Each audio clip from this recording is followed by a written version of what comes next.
সে ভয়ে চিৎকার করে ওঠে, কিন্তু গ্রামের সব লোকজন জড়ো হয়ে তার দিকে তাকিয়ে হাসতে হাসতে বলছে,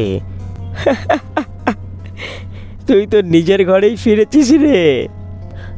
দেখতে দেখতে হঠাৎই কালো মেঘের ছায়া পুরো গ্রামকে ঘিরে ফেলল। চোখের নিমিষে যেন এক রাস অন্ধকার গ্রামটাকে গিলে ফেললো কেমন যেন। আর হঠাৎই দেখলো সে ঘরের মধ্যে না, জঙ্গলের মাঝে বসে আছে, আর তার আশপাশে গাছগুলোতে একদল কেমন মানুষ ঝুলছে।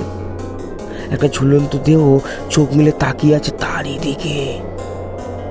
সেই মুখটা একদম তারই মতো দেখতে।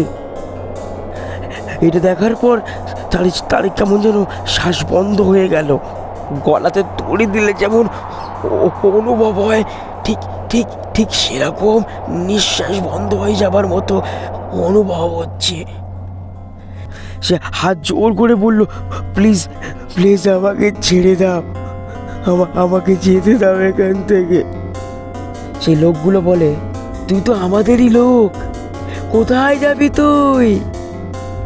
তুই তো আমাদেরই লোক।